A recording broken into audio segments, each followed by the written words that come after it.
The Democratic National Convention has ended. Kamala Harris has accepted her party's nomination to be their candidate for president. And now there's a sprint to November and the presidential election to find out who's going to be the next occupant of the White House. One of those times when we know for sure it's going to be a different person than the person occupying it right now. And there has been so much going on, especially just within the last few months in this campaign, much more so than I think than in a normal campaign. You had one had an attempted assassination attempt, and then all of a sudden you had the second one drop out and someone else pop in and take his place. So this is about as unusual as you get. So we're actually going to be doing at least one show every week from now on, all the way through the election, of kind of a state of the race kind of situation, kind of bring you up to date to what's going on. We're going to continue to bring you expert folks who know a lot about these campaigns and can give you some deep dive behind the scenes look. And that's what we're going to do today. In the first one, we have hadn't been with us for a while, but Jim Webb, a experienced political and campaign policy consultant who has, in fact, was working on the RFK campaign earlier in this season. Jim, welcome back to the show. Dan, absolute pleasure to be here. Thanks for having me back. It's been a minute. It's great to see your face. It is. It's good to see you back. I guess I don't want to take you away from the fishing too much because I know it's pretty good down there in Florida. So we won't get in the way of that, but appreciate you taking the time for us. Hey, not a problem. When I got the invite, I was in the middle of a bass tournament. So I interrupted that. So appreciate the coming on there. We're going to be appreciating what you have to say here. So our topic of today, we actually had a show, I guess toward the end of last week, kind of what was going on with the Kamala Harris campaign, and especially coming off of her acceptance of the nomination, some of the things that she had said. So we wanted to look kind of at the Trump side of that today. And, a lot of the headlines running around is Trump trying to reset his campaign. Is it too little too late? And this is I think here in this is Politico, I believe, where they have said, he's trying to reset his campaign after a brutal month. And, gosh, it's hard to call it anything besides that, because, initially after the attempted assassination there in Butler, Pennsylvania, and that what everyone thought at the time was going to be this big iconic picture of him with his fist raised up and all this. And then that was right before the Republican convention. And it looked like, man, he was going to completely capitalize on that. And he initially was talking about, unity and bring people together, et cetera. And it's like there's a new Trump, and coming a brush with death is really going to change things. And that all kind of evaporated. And especially when it became clear after the debate that Biden was going to not make it, and then he dropped out. And so now then all the stuff that they had done up to that point was about Biden, and now they're trying to shift to Kamala Harris, who is not the vice president with the worst popularity ratings of any vice president in the history of the polling in the first couple of years of her campaign, of her tenure rather. And so now all of a sudden she's like a rock star and having all these things. So the Trump campaign is way thrown off base. So I just kind of want, first of all, your general thoughts about where Trump was after the convention and what he's at now that the Democratic convention is open. How has that worked out? Sure. Well, unfortunately, I think he's almost exactly where you said he is. Last month has been absolutely brutal. There's been a big time fumble, I think, on his campaign staff. But I also don't think that really it's not over. It's not over by a long shot. If there's one thing consistent about Kamala Harris is that she is wildly unpopular wherever she goes. And the more she talks and the more she opens her mouth, the less people like her. And I believe very strongly, and I think there's a lot of evidence out there, if you take a look at how her campaign is hiding her right now, that they understand that. But there's a lot to unpack here. But so let's go back to the assassination attempt on Trump. Right, you were right. There was an absolutely iconic moment where he stood up and shook his fist. It absolutely appeared that the entire country, for the most part, particularly the independents in the middle, were galvanized behind him. And I even turned to my wife that night and said, "Hey, this is over. This is absolutely over." It felt like a giant load was off my back. It's kind of looking forward to seeing this administration out. And then the convention itself was fantastic. I watched all of it. There's a very positive message all the way right up until Trump's acceptance speech. And I believe he made his first mistake right there, which is he managed to do what he normally does, which is unfortunate. He got up in front of a crowd and he went off script. I took a stopwatch to it, to be honest, and counted about 30 extra minutes of him talking about himself off his script. And if you guys want to go back and look at the tape, the viewers at home, pretty much anytime. Sorry about this. This is not supposed to happen. Oh, man, sorry, signal call.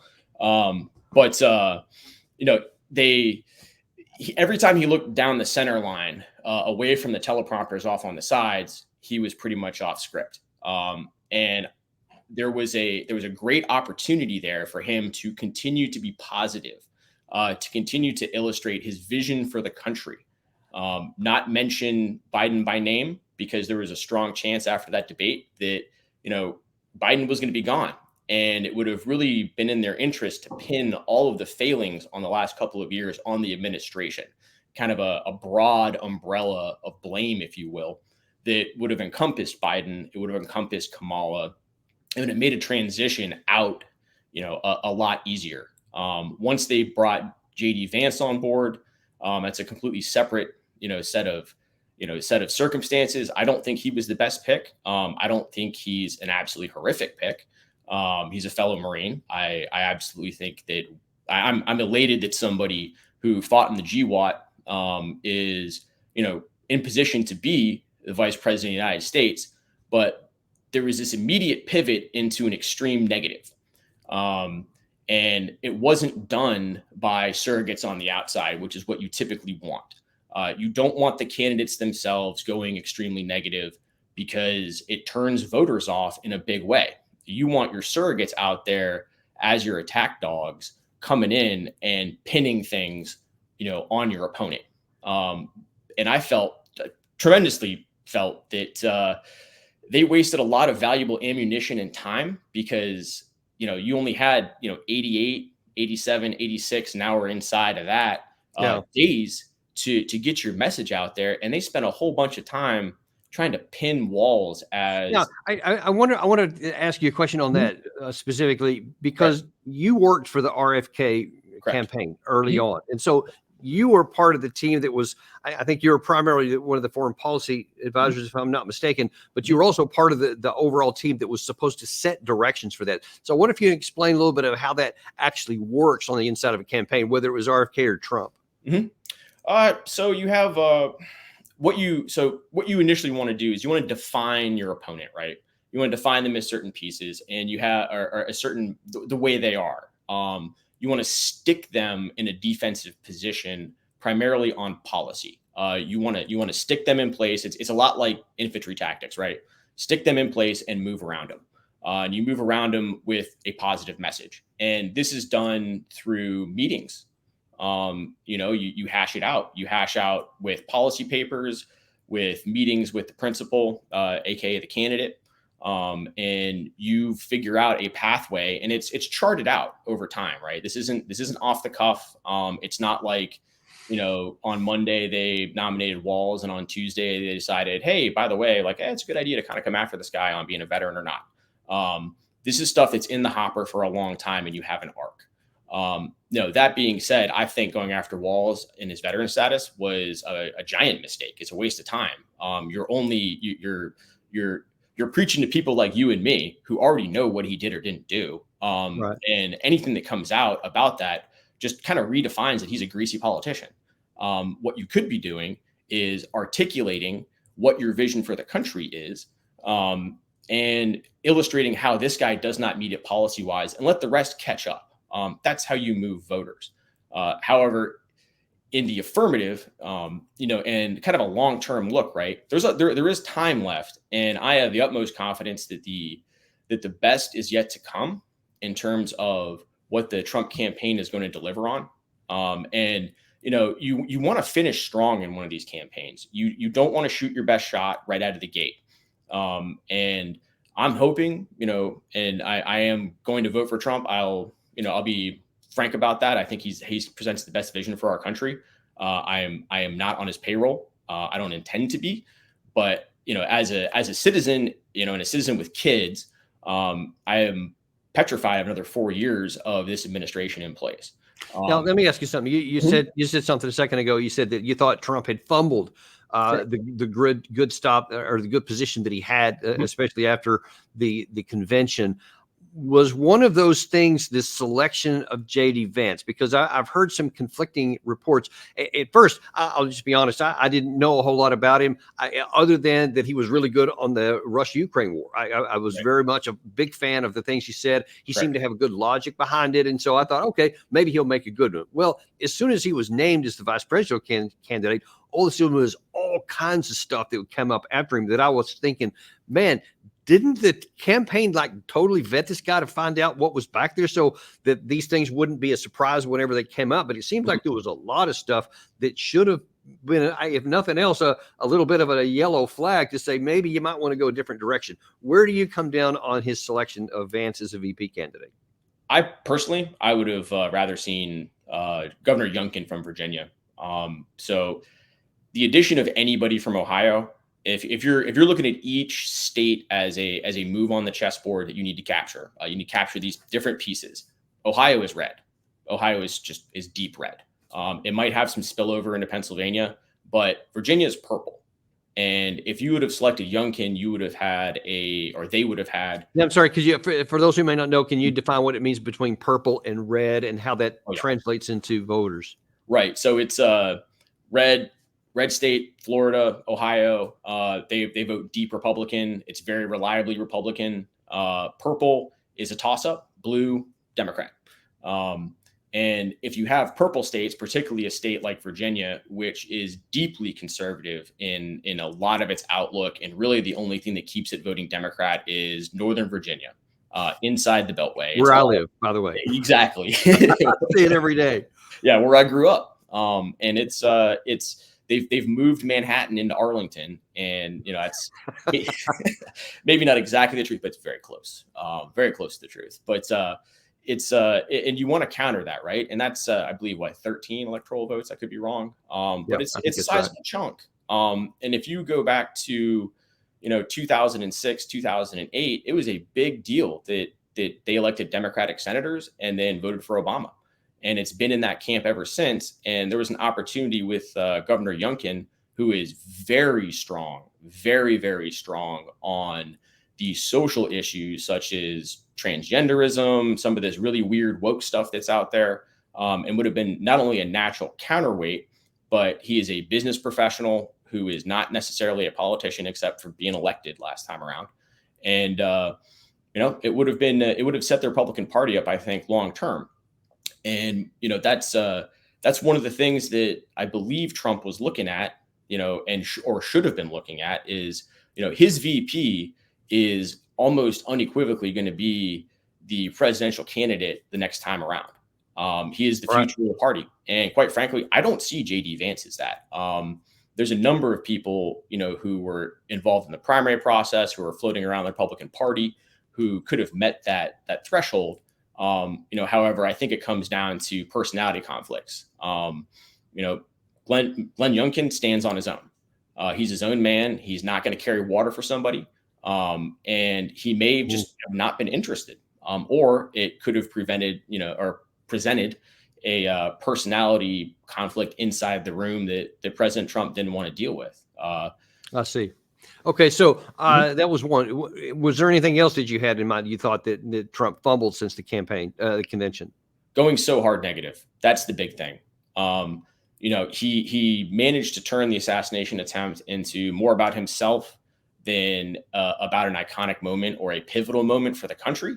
If you listen to his campaign or his acceptance speech at the convention, it was more about him than it was about, hey, where are we at as a country? We need to change this. I want to bring everybody together. And then his really odd attempt to paint Kamala Harris as not black. It's quite frankly. Yeah, I thought that was not a good move. No, who are you? You're just inviting people to take shots at you, and you're not moving the needle. And then it was followed by going after Walz so hard. Not that I like Walz, But the Right, guys, you're just talking from a campaign perspective. exactly, That's just not a winning move. What would have been a winning move? If he hadn't have done those two things? What would, if you had been on his campaign staff? What would you have advised him to do? Paint Kamala's communist, straight up.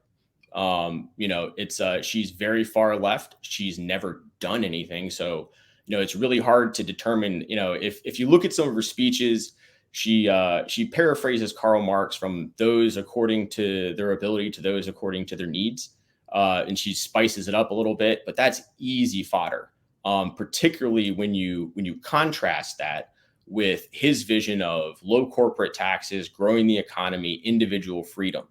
And to stay on that positive trait while ensuring that she is painted as a do nothing who is a fan of Karl Marx, would have it would have been time much better spent. Do you think that? So why would that be a success? Because it seems to me like that's almost like that's so Cold War-ish, talking about somebody who's Karl Marx. I don't know if a lot of young voters even know who Karl Marx is. Right. How would that be successful?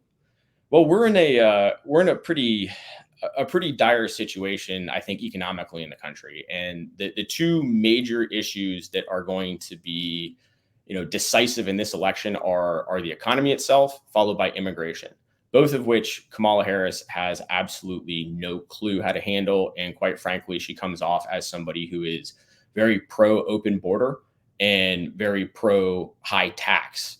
And taxes any higher than what we're paying right now, you're looking upwards of like what, 40%. And they've even said they want to raise taxes. And I don't know how many voters even know that right now on the other side. Instead, they're coming after her continuously on, things she cannot change, like her skin color. Like, and I'm not throwing the race card out there, but it's a complete non-starter because people just don't want to get in the middle of that. It's just icky, for lack of a better word.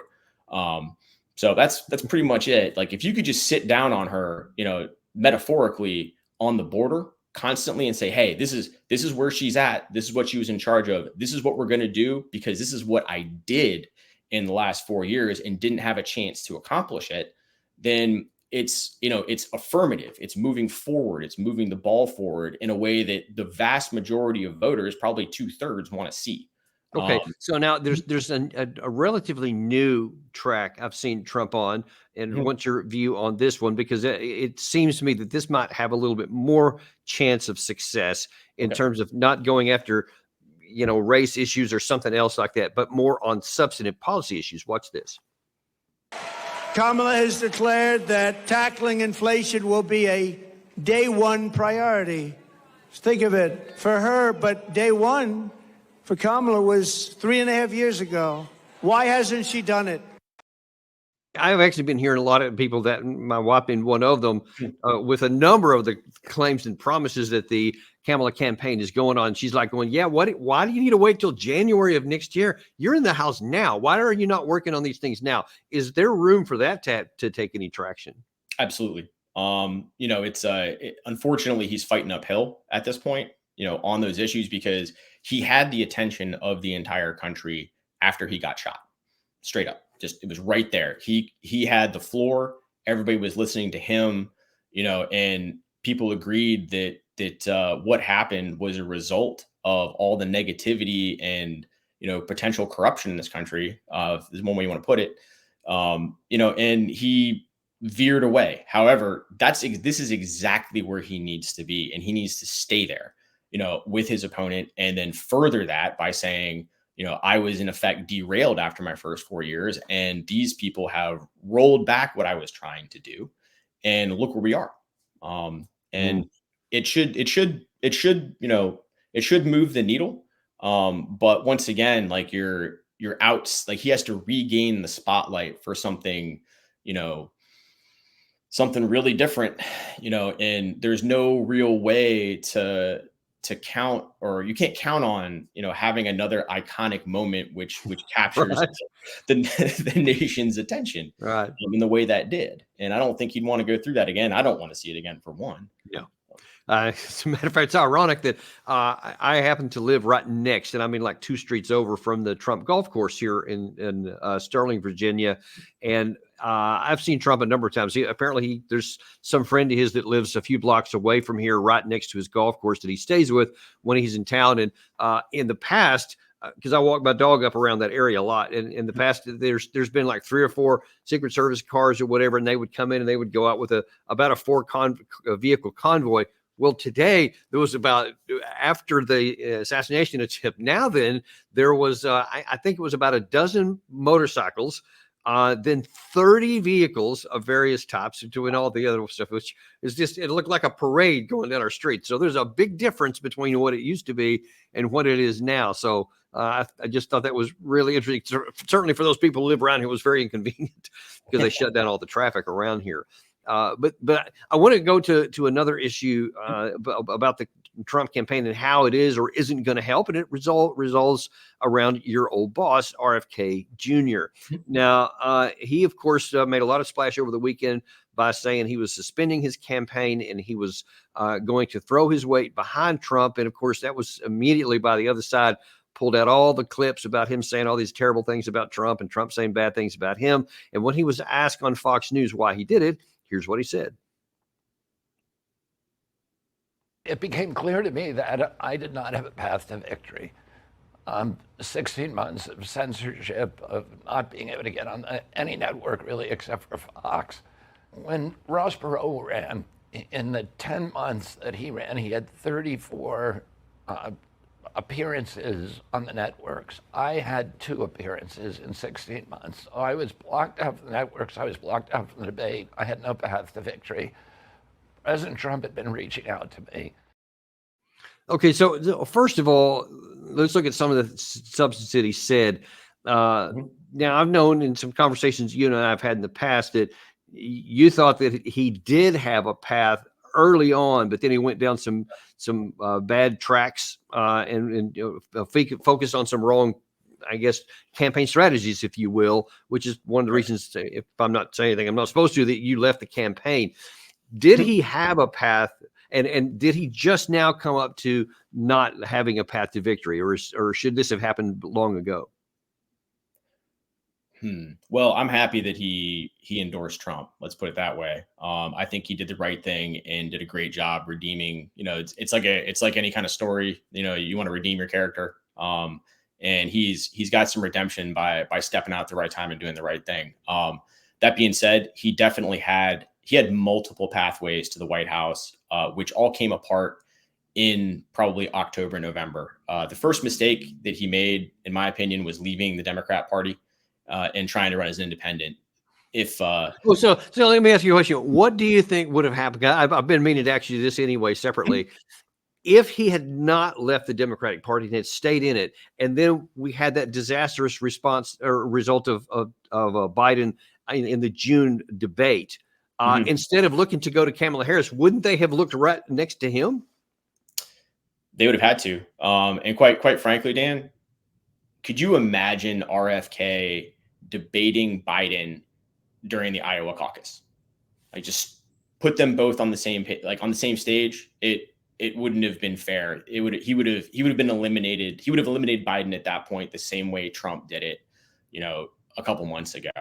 And it would have been a massive windfall. Policy wise, there was a horrific mistake he made by going so hard on backing the IDF's operations in Gaza, which was the reason I left. And for the viewers out there, I'm not some bleeding heart liberal. I got really upset when he tried to say the way that me and my fellow Marines operated in Iraq was the same way. He went on TV and did this, operate the same way as the IDF is in Gaza. And it's just straight up not true.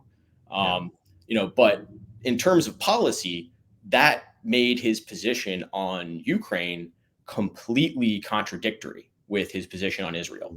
And it undermined him. The people in the middle who were looking for somebody who could, speak truth to power and think through things logically, particularly when it pertained to foreign policy, write him off as just another neoliberal who's, got a different letter, next to his candidate ID is I instead of a D or an R. and that was pretty much the end of that, because what that did was it eliminated, say, the libertarian vote from gravitating towards him and pushed them back to Trump. And then he was effectively exactly the same as Biden and Harris on the issue. So the progressive vote went back to the left. And, speaking, about going forward for Trump, I think it would really benefit him to embrace more of RFK's rhetoric on Ukraine as a contrast to Kamala Harris. Watching your segment prior to this, it's a giant mess in Ukraine, and it's incredibly volatile, and it's a big worry for, I can speak for not all veterans, but in the veteran community. We're really worried about the repercussions of that war and how it's seemingly spiraling out of control with nobody in charge. Well, certainly, as another veteran, I'm right there with you on that, as you might guess. Want to look at a different aspect of it. So one of the questions that a lot of people ask when RFK did this is, what's in it for him? Because there's no free lunch in Washington, D.C., as you know better than most. So the question that was asked to him was, is there a quid pro quo? If you endorse him here, is there expectation if he wins that you're going to get this? Here's how he replied. Have you all negotiated over or talked about a cabinet position, another position within a Trump government in exchange for your endorsement? No, there's been no commitments. But I met with President Trump, with his family, with his closer advisors, and we just made a general commitment that we were going to work together. So now I'm sure that even if there were conversations like, hey, would you like to be Secretary of State, Defense, National Security, whatever, fill in the blank, it's not like he's going to go, oh, yeah, he said for sure I'm going to get this job here. So is there any other way he could have answered? And do you think that if Trump wins, that there will be some place for RFK in his government? I think there will be a place. I think they've had that talk. And if you look at the words he selected, the qualifying language, there were no commitments. And President Trump he's a savvy individual who's a fantastic negotiator, and he's not going to hand over what RFK wants until he gets what he wants. And I don't think it was straight up the endorsement. I think he wants him to be out there with him and try and draw in some of these independent voters. And he gets that. And if that gets accomplished, RFK should have a position, if he wants it, inside of the administration. What that's going to be, it's a good question. He could be a pretty interesting guy to have, taken over any number of agencies, to be honest. And what would you, if you were advising Trump based on the fact that you know him, what would you have suggested that he could be good at? Health and Human Services, something, maybe, maybe if you really wanted to throw a wrench in everything, and President Trump had a great sense of humor, the CIA. Okay, fair enough. I hear you. That would be a good sense of humor. I'm not sure that would work out well for anyone, but no. If you want to tear it down, he's the guy to do it. I know. Yeah, that's just what I mean, because the CIA wouldn't take kindly to that. That was my problem. Okay, so there's good and bad. So Trump got the endorsement that he wanted, and we'll see what more support he gets going after that. But it comes with a downside, and of course, one of the first places the left leaning media went to is Robert Kennedy's sister, where she had this to say. I just am outraged and disgusted by my brother's actions. I think it's a gaudy and obscene embrace of Donald Trump. I love Bobby. I abhor what he did. So how is that going to play? So you talk about characterizing your opponent. Of course, the Democrats are doing the exact same thing simultaneously. So they want to paint RFK as this really bad person. So therefore, Trump is a bad person, et cetera. How effective might this be with voters? That's something you pay a lot of attention to. That comment, nothing. Water off a duck's back, Dan. RFK has been, he's been through 15, 16 ringers, not just the ringer. They have painted him as every kind of extremist and loony, that you possibly can pull, out of a paper bag. And it's not the first time his family has spoken out, and I don't even know who that is. His sister. That's great. Like you're related to RFK. What have you done? So it's not going to move anybody. And the Dems who, or the progressives, I think is a better way to put it, who have moved from RFK to Kamala even before RFK left the race, like they're already gone. And the people who are still there are probably going to Trump anyways. So I don't think there's much more mud they can sling at him and have any kind of effect. Okay, let's look back over now at the other half of this equation here in the Kamala Harris part. One of the issues that I raised on my last show about this topic was that whether it was designed or whether it just worked out that way, we probably won't know for a long time. But the fact is that because of the decision being made to exchange Biden for Harris came so late, there was no chance to do a primary, which means that she didn't have to go through the ringer, to use your phrase there a second ago, where the public gets to see all these statements she made and instead see how she's challenged, like she was last time, like when 2019, when she didn't even get to the first vote before she dropped out because she couldn't stand up to the challenges by Biden and by Tulsi Gabbard in particular, were probably the most effective ones here. So now then, there was a piece in the Washington Post the day she gave her convention speech where it talked about how she had been made over. They had a complete remake of what she had been in the first disastrous 2 years of her vice presidency. And it talked about how they took all the hard issues away from her. They gave her things where she had rhetorical strength, et cetera. And then they had this whole team that was going to go in and talk to people in the media and the television to make sure she gets presented in a good way and to make her where she could have, just these big wow moments and no questions. And so that clearly had a big, a positive impact from their perspective, because she went from being somebody who is ridiculed, all the word salads and the cackling laugh and all that kind of stuff, to all of a sudden now she genuinely looks presidential. And the speeches that she gives and the way she talks is just, night and day different than what it was in the beginning. But that's a facade, in my view. Right. The actual person is Kamala Harris is still the same person that she was before. How important is it for the voters, especially, that they didn't get a chance to see her under the pressure of being challenged during a primary?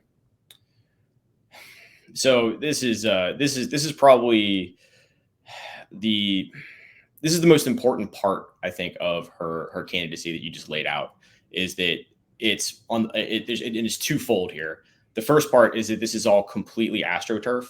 The media has locked arms, stood behind her, and it's kind of gross to watch, to be honest.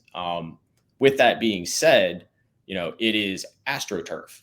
This is the exact same thing that they did with her the last time around, right before Tulsi Gabbard, who just endorsed Trump, I believe, about an hour ago, took her soul in a debate. And then Kamala Harris was done. All you have to do is put her out there in a place where she's non-scripted and she'll come apart. And, I just hope that there is enough time left for that to happen. I don't think they can hide her the entire time, but then again, I didn't think they could hide Biden the entire time in 2020 either.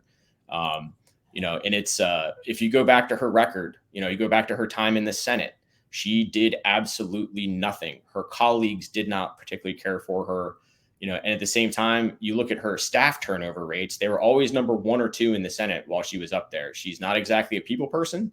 And she doesn't have a whole lot of ideas.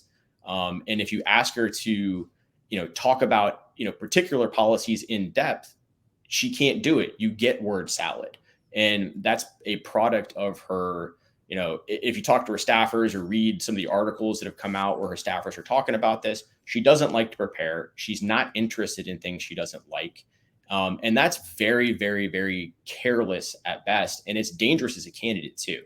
If all it's going to take, I believe, is a debate with Trump, or possibly some sort of crisis that pops up internationally. Particularly you see Hezbollah and Israel starting to really heat up, and the war in Ukraine starting to heat up. And I believe an incident overseas is going to force her to take off the mask if a debate doesn't. And I want to actually look at both of those two in the remaining time we have here. First of all, there was news out today that all of a sudden Trump may appear to be balking on having the debate. He's apparently saying, "Hey, I want a hot mic. I don't want an open mic, and whatever," implying that he may not even go through. But it seems to me that this would be a golden opportunity for Trump, and that he should absolutely, be excited about the chance, because now then Kamala can't hide behind just prepared remarks. But it does seem that he's being hesitant on it. How do you make of that? I hope it's just showmanship. I hope they're trying to keep the, using a tactic where you keep the story, out there and repeating, keep the debate in people's minds. Because if I was on Trump's staff, I would be saying, listen, man, or listen, Mr. President, you need to get out there and do this, period. End of discussion. If the rules aren't to your liking, too bad, so sad, get it done. That's the Marine in you coming out, I think. Just a bit. But yeah, it's just go after it, go get it. It's his for the taking. I don't want to say it was handed to him once he survived that assassination attempt, but everything was lined up perfectly, and people want a change out of Washington. They want him back because it's a different pathway, if nothing else, than the current administration, which is seemingly just screwed everything up, from top to bottom. And if he can get out there, just enable himself to get out there, present that, that positive vision, for his America, and get her to walk in circles like he did with Biden, then he's golden, no matter who the host is, no matter what the rules on microphones are and all that. Yeah, and to your point, and also to the point that one of our viewers just popped up there on the screen, Gary, if you could put that other, I think it's the New York Times piece up there. This was something from 2019, November 2019, when her campaign failed, and the New York Times did a piece on how it unraveled. And one of the first things it said, there was a couple of things important. Said one of the people interviewed said, "This is my third presidential campaign, and I have never seen an organization treat its staff so poorly." That's a phrase I keep seeing with her all throughout this, even her current tenure. This person wrote, "Selling Mr. Rodriguez and Miss Harris's sister Maya, the campaign chairwoman, for laying off aides with little notice. With less than 90 days until Iowa, we still don't have a plan to win," which is one of the things that jumped out at me. You're talking about, you were in this presidential campaign, you were running towards the Iowa caucuses to begin, and 90 days out, you still didn't have a plan. I mean, that is a big red flag to me. Yeah, it's not a leader. Straight up. That is not the mark of a leader. And on a long enough timeline, that gets exposed. And that's where the Trump campaign has to find a way to push the issue with her, to do everything in their power to put her out, beyond the reach of the script, beyond the cover of the mainstream media, with these very rehearsed little Q&As or, very well scripted, read off the teleprompter, situations and speeches. And expose her inflexibility, for one, and her inability to rely on good people, because it appears that she can't keep them. I would say that's kind of her Achilles heel. And in fact, that's one of the things that was in the recent reporting from her first, the one that came, the Washington Post, that came out on the day of her speech last week, was that it reported, especially in the first 18 months or so, she was just going through just people after people. One of the guys was complaining. He said he had been working for all kinds of senior Democratic people who were used to dealing with high profile people that, that blow up from time to time. They understand they don't get a lot. Even those people were leaving because they said she just can't get along with anybody there. And so now then they got a whole new team. So they shielded her from that. They shielded the other people from her, it seems like. And then they went on this great job from their perspective of, having this carefully crafted image. Now, again, that can be sustained if all she does is give a speech. But is that possible? Can you get through a campaign, even if there is another debate, and there may only be one? Can she continue to hide behind that? And will the American people, I guess, stand by and watch it? I hope not. However, if we go back to 2020, I thought, in 2020 that, Trump was a shoo-in, and I thought there was no way they could hide Biden the entire time. However, I and I don't know how many other people were very, very wrong about that. And the benefit, the tactical or operational benefit that Kamala Harris has is a very short timeline. She can dodge the press. I mean, I don't think it would be much sweat to dodge any kind of direct scrutiny for 2 months, which is basically where we're at. And if she does that, she's sitting pretty, and it doesn't inspire a whole lot of confidence, and in terms of, well, but I know she can physically pull that off, right. But will the voting people be okay with it? Because certainly the Trump campaign will do everything it can to expose that and to highlight that fact. There are already some doing it now. Will the American people be okay with not having that opportunity? So here's just the risk they run. Right. It's a risk. I think that is the risk that the Harris people have to run. That is, they know the candidate, and they've been doing it. This is their chosen course of action on this. On the flip side, what it comes down to, in my opinion, with President Trump is his message. If you don't have Harris out there, making mistakes or being directly engaged, then you have to present a product that people want to buy. And if you look at Harris's campaign, they don't have a single policy position out there right now.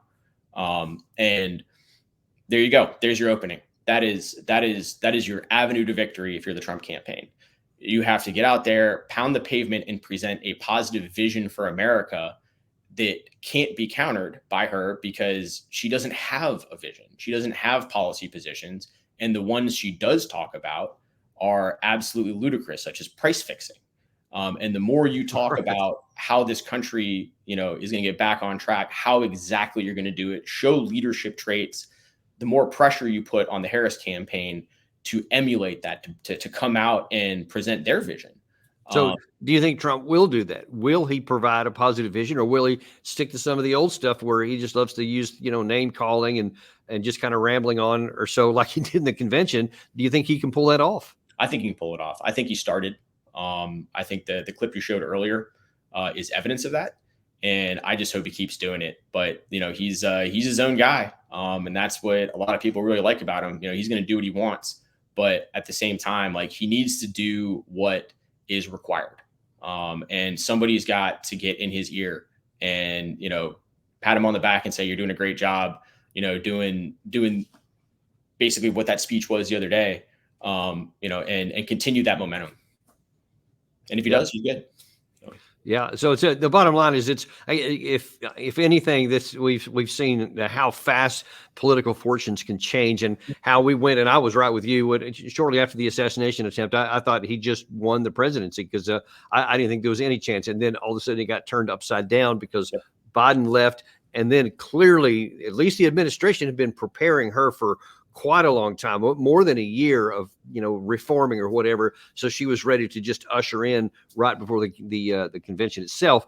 But now then, that's over. That bounce they got is probably over, and it's in one sense it's a sprint to the finish, but on the other hand, it's a long way in politics. That a lot of things could change there, and we'll have to wait and see how it worked out. Not the least of which you mentioned a second ago.